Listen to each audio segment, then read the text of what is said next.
नमस्कार दोस्तों, कैसे हैं आप लोग।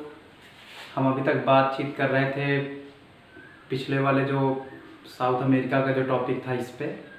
तो साउथ अमेरिका में हम लोगों ने अभी तक पढ़ा था जो उधर की 5 कंट्री थी। इंडियन कंट्री को पढ़ लिया था हम लोगों ने, और हम लोगों ने पढ़ लिया था उस ऊपर के जो हिस्से, इस पे ऊपर से लेकर नीचे तक जो इंडीज का फैलाव है वहाँ तक हमने पढ़ लिया था इस पे। आज हम पढ़ेंगे जो मोस्ट इम्पॉर्टेंट है ब्राज़ील की चर्चा करेंगे डिटेल में। और 3 देश जो ऊपर गुआना है, सूरीनाम है और फ्रेंच गुआना है, उनकी थोड़ी सी चर्चा करेंगे इस पे। तो चलिए हम चलते हैं इस पे, और पूरा वीडियो आप लोग देखा करिए। इस पे पूरा वीडियो देखेंगे, एक एक जानकारी आपको मिलेगी इस पे। चलिए देखते हैं। देखिए, इसमें पिछले वाले लेक्चर में आपने देखा था इस पे।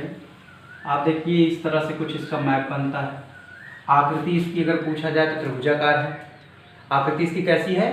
त्रिभुजाकार है। और आप यहाँ से एक ऐसे लाइन करेंगे और एक ऐसे यहाँ से जिधर, जैसे इस साइड इसका एक्सपेंशन फैलाव हुआ है, आप इधर से फैलाव कर देंगे।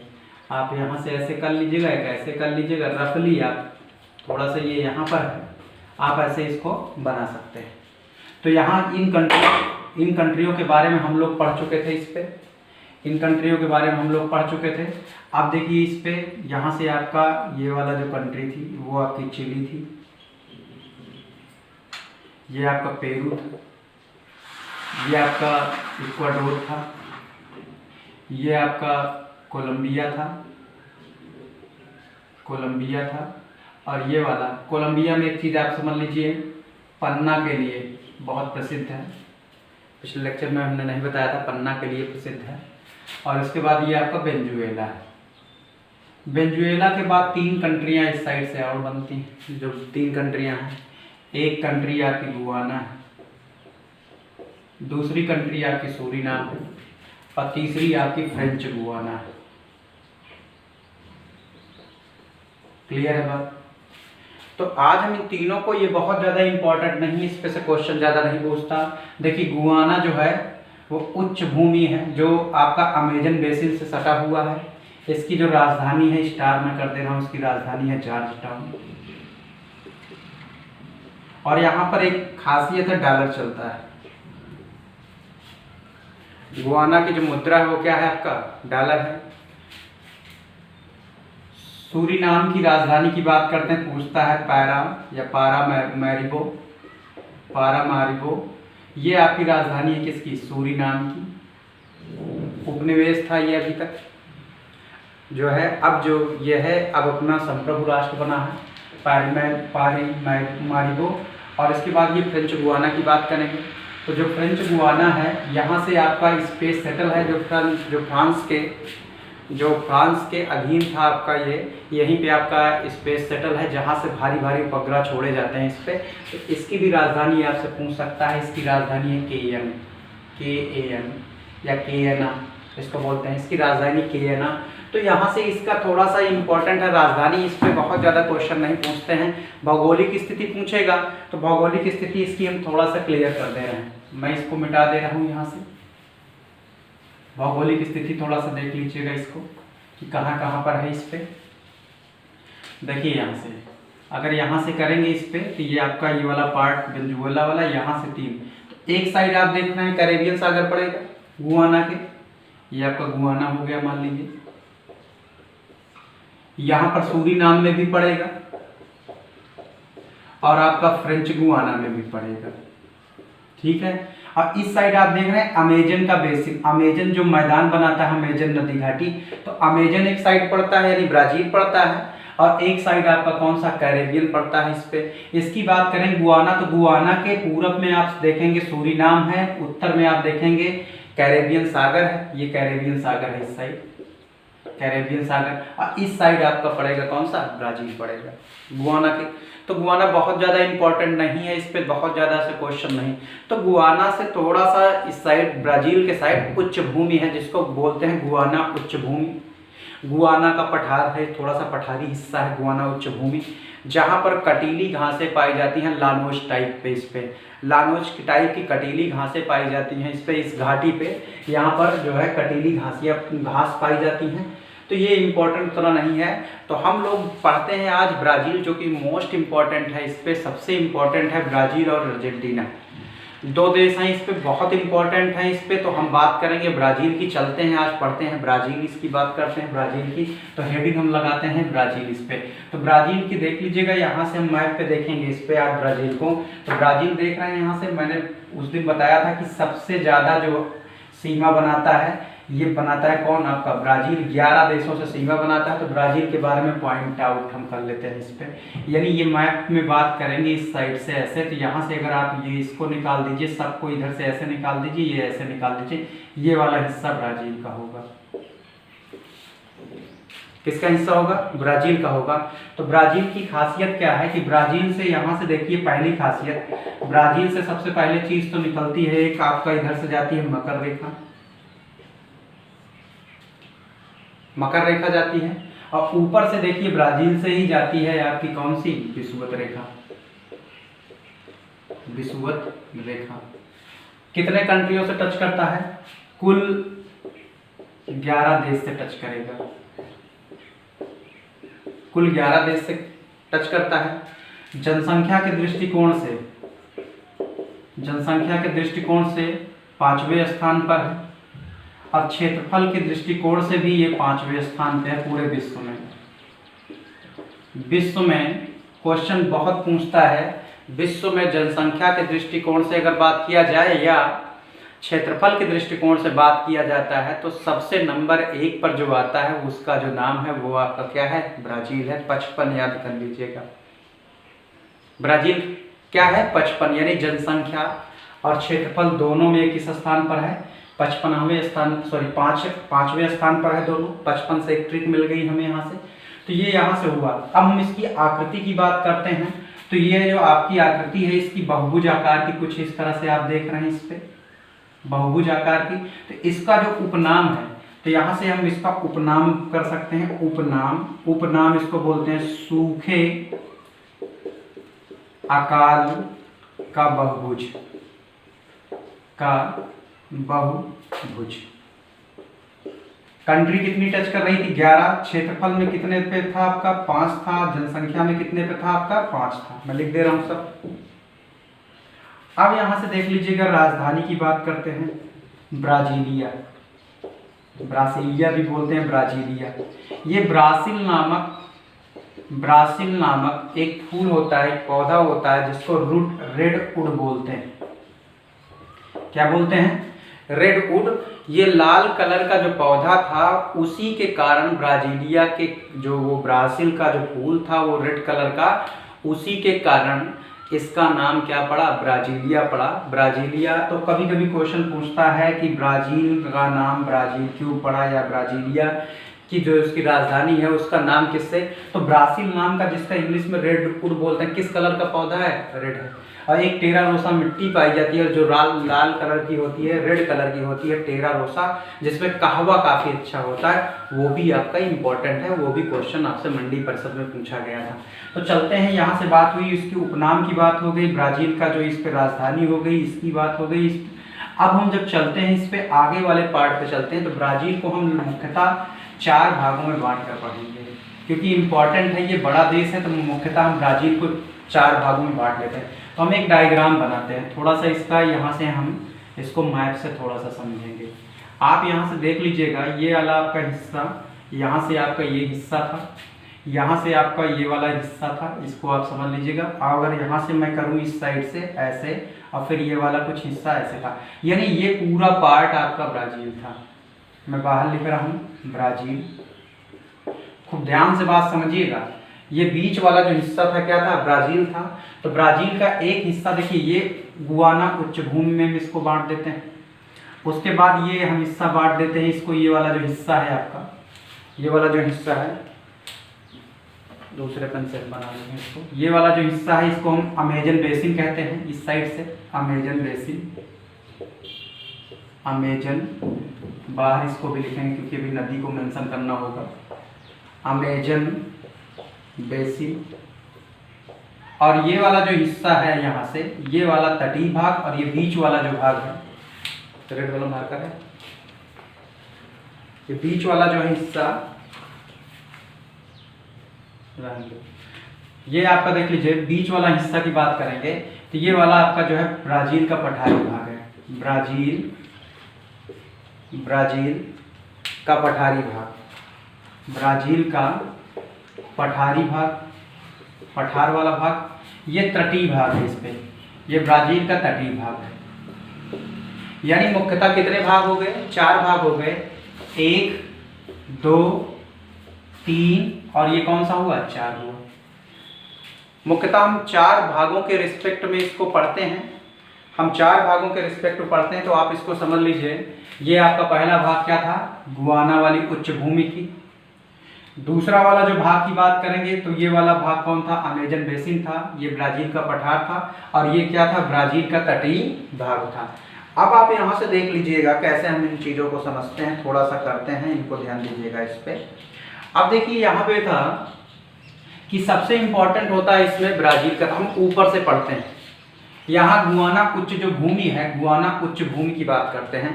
तो गुआना उच्च भूमि, मैंने पहले ही कहा कि उच्च भूमि है। यहाँ पर ये आपका कटीली झाड़ियाँ पाई जाती हैं, कटीली वनस्पतियाँ, कटीली वनस्पति पाई जाती है। उसके बाद ये इतना इम्पोर्टेंट नहीं, यहाँ से इम्पोर्टेंट है आपका अमेजन बेसिन से। तो यहाँ से नदी निकलती है एक, जिसका नाम है अमेजन। ऐसे ये आपका नदी निकली है पेरू से, मैंने कल बताया था कि पेरू से नदी निकली है जिसका नाम है क्या? अमेजन, और जाकर विषुवत रेखा के मुहाने पर गिरती है। इसकी सहायक नदियों की बात करें तो पुरुष इसकी सहायक नदी है। इधर से आती है आपका जापुरा, इस साइड से रियो नेग्रो आती है, और एक आती है मडीरा। कौन सी आती है? मडीरा। तो हम इसको क्या कर रहे हैं, अलग से पढ़ लेते हैं। इसको एक अमेजन बेसिन को अलग से बंद कर ले रहे हैं, क्योंकि इसमें थोड़ा सा दिखेगा कम आपको। हम अमेजन की बात ही कर लेते हैं अलग से, इसको हम अमेजन को अलग बना लेते हैं। देखिए जो अमेजन वाला जो हिस्सा है, यहाँ से हम बस केवल आज बात करेंगे किस पे? अमेजन की। ये वाला हिस्सा आप समझ लीजिए अमेजन का है। अमेजन जब नदी निकलती है तो एक नदी यहाँ से, एक नदी इस पर आती है, इसका नाम है जापुरा। दूसरी आती है रियो निग्रो। और इस साइड से देखिए राइट लेफ्ट आप समझिएगा, जा किस साइड रही है? ऐसे जा रही है इस पे, तो ये इसका राइट पड़ेगा, ये लेफ्ट पड़ेगा। तो जापुरा जो इसका इस साइड से आती है, ये काफी बड़ी नदी है, सबसे बड़ी नदी है जो आपकी लेफ्ट से मिलती है। यहाँ से एक नदी आती है, ये आपकी मिलती है, दूसरी नदी ये थी, इसका जो नाम है पुरुष है और दूसरे का नाम मडीरा। तो ये देखिए इसकी सहायक नदियां, जो 4 महत्वपूर्ण सहायक नदियां हैं, पहली जापुरा है, दूसरी नियोग्रो है, और ये इसके बाद आपका है मडीरा। इंपॉर्टेंट है इस पे कि ये मडीरा किसकी सहायक नदी है? आपका अमेजन की। तो इसके बाद हम ये देखते हैं, ये जाकर गिरती है मुहाने पर किसके? यहीं पे जहां से विषुवत रेखा है, ये जाकर अटलांटिक महासागर में गिरती है। अब देखिए ये कहता है क्वेश्चन में, देख लीजिए कि जल धारण क्षमता के अनुसार जो अमेजन नदी है विश्व की सबसे बड़ी नदी है। मैंने कल भी मेंशन किया था। एक होता है बड़ा होता है, एक जल भराव की स्थिति होती है। तो सबसे बड़ी जो नदी की बात करेंगे, वो सबसे बड़ी नदी आपकी कौन सी है? वो अमेजन है। अब देखिए नदी है, यहाँ से अगल बगल के जो क्षेत्र हैं, इसको यहाँ से इसने मैदान बनाया, इसको बोलते हैं अमेजन बेसिन। इसके जो मैदान कहलाते हैं वो क्या कहलाते हैं? अमेजन बेसिन, जो कि आपका काफी उपजाऊ है। और यहाँ पर अमेजन बेसिन में जंगल पाए जाते हैं, जिन जंगलों को सेलवास के नाम से बोला जाता है। खूब ध्यान से बात सुनिएगा। जब अमेजन के जो जलवायु है यहाँ पर, वो आपकी विषुवत रेखीय जलवायु है। तो यहाँ पे आपका क्या पाया जाता है? वन पाए जाते हैं। यहाँ पर जो वन पाए जाएंगे, वन जो पाए जाते हैं, इनका नाम है सेलवास। तो क्वेश्चन, अमेजन घाटी में या अमेजन बेसिन में जो वन पाए जाते हैं, वो कौन से वन हैं? आपके सेलवास हैं। सेलवास में ही इसी का जस्ट जैसे इधर से हम उल्टा पढ़ लें, वालसा एक लकड़ी होती है, बड़ी हल्की लकड़ी होती है, विश्व की हल्की लकड़ियों में से एक होता है वालसा। वालसा बड़ी हल्की लकड़ी है जो विश्व प्रसिद्ध होती है अपने हल्केपन के लिए। ये आपका विश्व प्रसिद्ध है, ये काफी कीमती लकड़ी होती है। अब हम बात करते हैं इसके सेलवास और वालसा के बाद जब बात चल रही है किसकी, वनों की बात चल रही है, तो देख लीजिए इसके वनों में क्या क्या पाए जाते हैं। इनको आप स्क्रीनशॉट ले लीजिएगा, मैं भी बना दे रहा हूँ, इसके बाद इसको स्क्रीनशॉट ले लीजिएगा। यहाँ के जंगलों में पाया जाता है सिनकोना। क्या पाया जाता है? सिनकोना। तो सिनकोना जो होता है वो आपका किस लिए फेमस होता है? सिनकोना जो है फेमस होता है मलेरिया की दवा के लिए। क्वेश्चन इसी में भी एक और बनेगा कि सिनकोना किस लिए प्रसिद्ध है? इसकी जो छाल होती है इससे क्या बनती है? इससे बनता है मलेरिया की दवा। अगला चीज हम यहां से करते हैं, यहां से हम दूसरे वाली बात करते हैं। यहां से मिलता है आपको कार्नोवा। दूसरी जो वनस्पति जो मिलती है कार्नोवा, इससे हमको मोम प्राप्त होता है। यहां पर रबड़ पाए जाते हैं, रबड़ के वृक्ष पाए जाते हैं, और कहा भी जाता है कि रबड़ का जो जन्म स्थान है, जन्मस्थली है, ये मोस्ट इंपॉर्टेंट क्वेश्चन है, यही है। जन्म स्थान भी ब्राजील ही कहा जाता है इसका और कहवा का। आप ध्यान दीजिएगा, कहवा और रबड़ का जो जन्म स्थान है वो आपका ब्राजील है। दोनों में अग्रणी है, काफी अग्रणी है। कहवा जैसे जन्मस्थल है, कहवा में भी अग्रणी है, और रबड़ उत्पादन में भी ये प्रमुख स्थान रखता है इस पे। तो ये चीज आप समझ लीजिएगा, कार्नोवा मोम यहाँ से। और एक इस पे होता है एवा मार्टे। जो एवा मार्टे है ये आपका चाय जैसे पौधा होता है, वनस्पति होती है, जिसको हम प्रयोग करते हैं चाय जैसे, चाय के स्थान पर करते हैं। तो यहाँ से जो मुख्यतः इसके जो वृक्ष पाए जाते हैं, जो वनस्पतियां पाई जाती हैं, उनको हम फिर से थोड़ा सा समझते हैं। मुख्यतः वनस्पति आप बात करेंगे सिनकोना मलेरिया की दवा में, कार्नोवा मोम के, यहाँ से करेंगे कौन सा? रबर, और ये आपका कौन सा हुआ? कहवा होगा। क्लियर है? तो यानी ये जो जंगल पाया जाता है इसमें किस पे? अमेजन की घाटियों में पाया जाता है, इसमें इस तरह की चीजें पाई जाती हैं। अब अमेजन क्या करता है कि एक मैदान बड़ा बनाता है। अमेजन का जो मैदान है, मैदान में आपका, मैदान में देख लीजिए क्या क्या, मक्का, फसल की बात करें, ये तो वृक्ष थे, मक्का, गेहूं, कपास भी पाया जाता है इस पे। तो ये चीजें थी किस पे? अमेजन बेसिन की बात करते हैं। तो अमेजन बेसिन में आपका ये इंपॉर्टेंट था कि कौन सी नदी है, तो नदी सबसे ज्यादा थी इस पे। यहाँ पर वन की बात थी, वन की बात किए कर लिए इस पे। अब हम बात करते हैं इस पे अगले वाले हिस्से पे। यहाँ पे देख लीजिए जंगल के इतने वन, इतने ज्यादा गजिन सघन वन है इस पे। ये कहा जाता है कि यहाँ पर सूर्य का प्रकाश नहीं पहुंच पाता है, और छोटी जो वनस्पतियां होती हैं, छोटी वनस्पतियां जो है प्रकाश नहीं पाती, बड़ी वनस्पतियों पे बहुत सारे इसके थ्योरी हैं, बहुत सारे इस पे बातें हैं। लेकिन अभी आप बस इतना समझ लीजिए कि ये चीजें थी, ये वनस्पतियां, और यहाँ पे अब देखिए यहाँ पर हमने बात किया था कि मोन्टाना जो आपका वन था पेरू के, तो ये देख लीजिए यहीं से अमेजन घाटी में ही पाए जाते हैं। क्लियर है बात इसमें? इनको जो बोल्विया के पास यहाँ पर जो आपका ये यहाँ पर जो कहेंगे इसको मोन्टाना कहते हैं, और इसी से सटे हुए यहाँ पर अगर हम बात करेंगे, यहाँ पर ये मोन्टाना कहलाते हैं, यहाँ पर आपका यूंगास कहलाते हैं। तो ये चीज वन का था। तो सेल्वास जो वन पाया जाता है, कहाँ पे पाया जाता है? ये पाया जाता है किसके? ये जंगलों में पाया जाता है किसके? अमेजन घाटी के जंगलों में। ठीक है, अमेजन घाटी के जंगलों में पाया जाता है इस पे। चलिए ब्राजील के खनिज की बात करते हैं इस पे। ये तो बात हुई थी प्राकृतिक इस पे, भौगोलिक संरचना पे। तो यहाँ से अभी जो आपने देखा था इस पे, हम अगली बात करेंगे इस पे। अगली बात देखते हैं इस पे। आप देखिए इसमें, अब यहाँ से हम बनाएंगे इस पे, तो आप खनिज की बात करते हैं। तो खनिज का जो है बहुत धनी है इस पे, सबसे ज़्यादा धनी है पूरे, अगर आप दक्षिण अमेरिका की बात करते हैं। तो ये वाला देख लीजिए कुछ मैप ऐसे था इसमें। तो यहाँ पर ये वाला हिस्सा आप समझ गए थे, ये आपका अमेजन बेसिन था, ये उच्च भूमि थी गुआना की। तो ये जो त्रिभुजाकार का ये वाला जो पार्ट है, ये आपका कौन सा? ब्राजील का क्या है? पठार है। ऊपर साइड यहाँ पर ये देख लीजिए, इस साइड यहाँ पर एक खान है जिसका नाम है अमापा। क्या नाम है? अमापा। तो अमापा जो थी ये खान है, विश्व प्रसिद्ध है, बहुत इंपॉर्टेंट क्वेश्चन। अमापा खान ये मैग्नीज के लिए प्रसिद्ध है। अमापा खान किस लिए प्रसिद्ध है? मैग्नीज के लिए प्रसिद्ध है। इस पे एक क्षेत्र है इसी पे, मिनास गिराज, साओ पोलो के पास ही। साओ पोलो आपका जो इस पे, सॉरी ब्राजीलिया जो राजधानी है उसी के पास है मिनास ब्राजीलिया। ब्राजीलिया के पास एक राजधानी है, इसको थोड़ा सा हम मिटा दे रहे हैं। ब्राजीलिया के पास एक क्षेत्र है जिसका नाम है मिनास गिराज। मैं थोड़ा बड़ा लिख दे रहा हूँ इसको, मिनास मिनास गिराज। ये आपका जो है बहुत खनिज के लिए बहुत इंपॉर्टेंट है, काफी महत्वपूर्ण क्षेत्र है। यहीं पर एक खान है जिसका नाम है इटाबीरा। इटाबीरा। तो क्वेश्चन ये भी बहुत पूछता है इटाबीरा की खान कहाँ पे है, ये किस लिए फेमस है, लौह के लिए फेमस है। दो क्वेश्चन दो खान है, एक अमापा थी वो मैग्नीज के लिए फेमस थी, और ये आपका किस लिए फेमस है इटाबीरा, आपका कौन सा लौह, ये किस क्षेत्र में पड़ता है, मिनास गिराज। तो क्वेश्चन ये पूछ सकता है कि मिनास गिराज क्षेत्र किस लिए प्रसिद्ध है, तो आपका आंसर आना चाहिए कि मिनास गिराज जो क्षेत्र है वो हमारा प्रसिद्ध है किसके लिए, लौह उत्पादन के लिए। ठीक है, अगली चीज इस पे देखते हैं हम।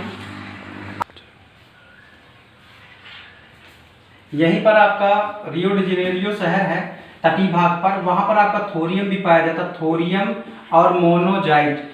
इनका भारत के बाद ये भी उत्पादन में दूसरा स्थान रखता है, मोनोजाइट। तो यहाँ पे मुख्यतः आप देख रहे हैं इस पे मिनास गिराज जो क्षेत्र है लौह के लिए फेमस है आपका, मोनोजाइट आपका, और थोरियम में आप दूसरे स्थान पर देख लीजिए है आपका ब्राजील। अमापा जो आपकी फेमस थी किसके लिए थी, आपकी मैग्नीज के लिए फेमस थी। तो ये जो क्षेत्र था वो आपका फेमस था, ये वाला कौन सा, पठारी वाला भाग। पठारी भाग से दो नदियां निकलती हैं, इसमें से एक नदी निकलती है इस साइड से ऐसे आती है, नदी को मैं थोड़ा सा बाहर से बना दूं या यहाँ पर बना दे रहा हूँ, यहाँ से एक नदी निकलती है ऐसे, यहाँ से नदी निकलती है, ये आपका पराग देख रहे हैं ना इस पे, पराग्वे देश, इसको बोलते हैं पराग्वे नदी। कौन सी नदी, पराग्वे। और एक नदी यहाँ से आती है जिसका नाम है आपका, इस वाली नदी का नाम है पराना। दोनों नदियां मिल जाती हैं तो इसका संयुक्त नाम क्या होता है, पराना। और एक तीसरी नदी जो मिल जाती है ये आपकी नदी है, इस साइड आप देखेंगे इस साइड से, ये भी आगे आके मिल जाती है इस पे, इसका नाम है उरेग्वे। यानी मैं इसको अलग से डायग्राम से बना दे रहा हूं, इसको आप वहां पे मैप पे अगर कम समझ में आ रहा है तो आप देख लीजिएगा, इसको मैं फिर से बना दे रहा हूं, आप इसको थोड़ा सा समझिए। एक नदी कौन सी आई आपकी, ये आपकी आई पराग्वे। दूसरी कौन सी आई आपका, कौन सा, पराना। ये दोनों यहाँ पे कंबाइंड हो गए प्लस, ये बनाया कौन सा, पराना। अब इसी पराना में एक नदी और आके मिल जाती है जिसका नाम है कौन सा, उरुग्वे। कौन सी नदी, उरुग्वे। और ये जाकर ऐसे गिर जाती है, जब इसका गिरती है जिसको नाम है ला प्लाटा। ठीक है, तो यहां से एक नदी कौन सी, पराग्वे आई थी यहां से, और दूसरी जो है नदी आई थी कौन सी आई थी, आपकी पराना आई थी। और नीचे से यहां देख लीजिए कौन सी, उरुग्वे नदी आकर, और ये जाकर मिल गई कौन सा, ये बन गया कौन सा, ला प्लाटा बन गया।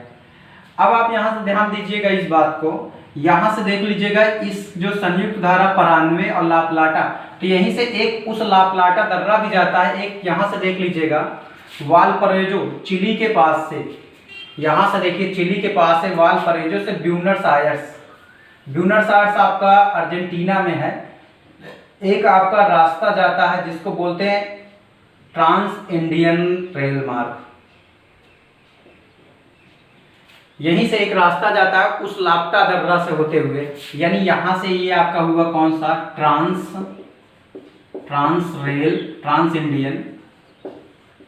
इंडियन रेल मार्ग। खासियत क्या है, किस दर्रा से जाता है, उस ला प्लाटा दर्रे से जाता है। और ये आपका क्या है, किसको किसको जोड़ता है, वालपरेजो जो कि चिली में है, और ये आपका जोड़ता है यहां पर ब्यूनस आयर्स को,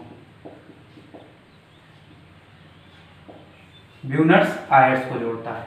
तो चलिए हम आगे चलते हैं इस पे। यहां से आपका ये हो गया कौन सा, पठारी वाला भाग हो गया।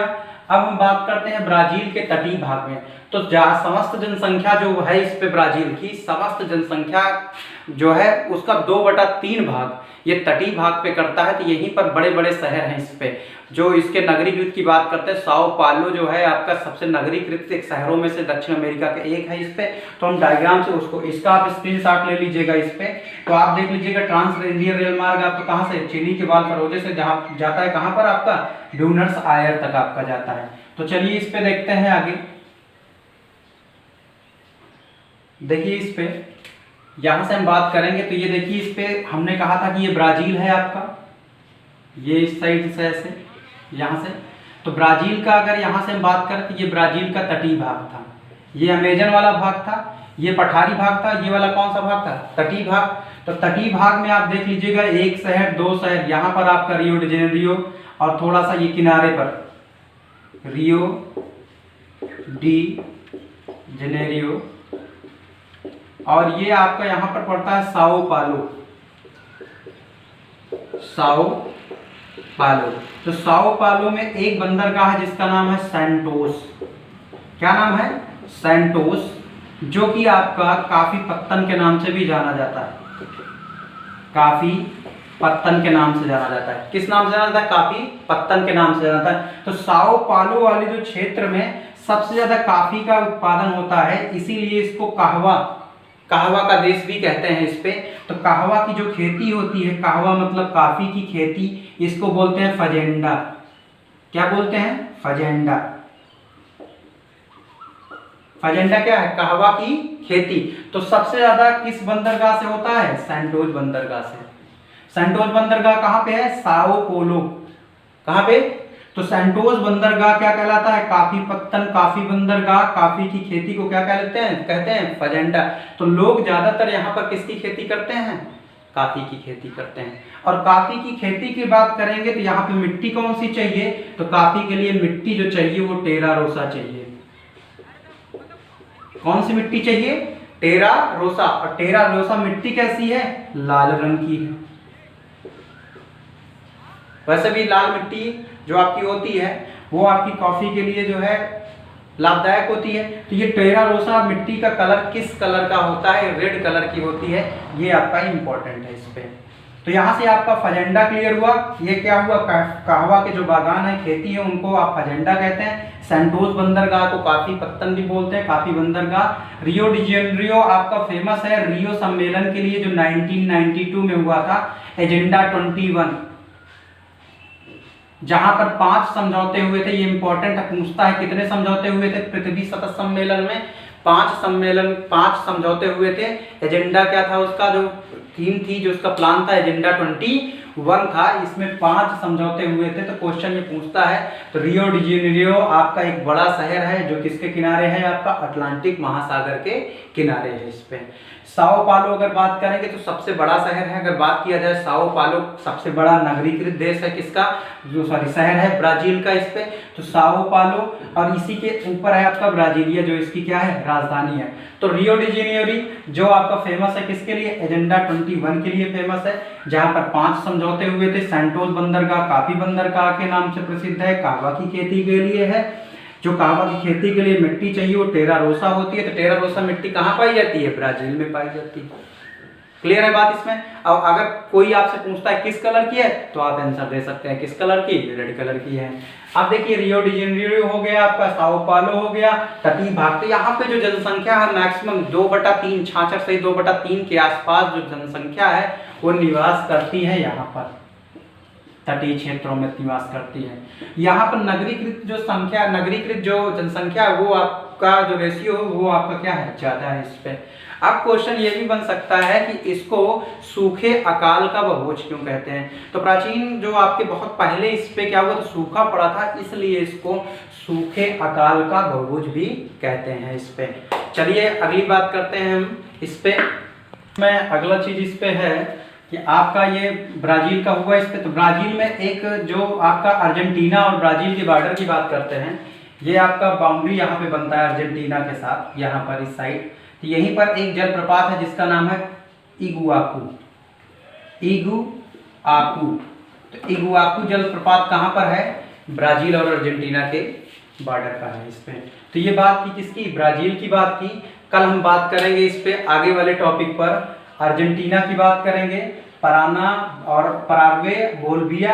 यानी कल हमारा ये लेक्चर खत्म हो जाएगा। कल हम इस पर पूरा पढ़ेंगे इस पे अगले टॉपिक में। उसके बाद एक संपूर्ण लेक्चर होगा जिस पर आपका पूरा ब्राजील होगा।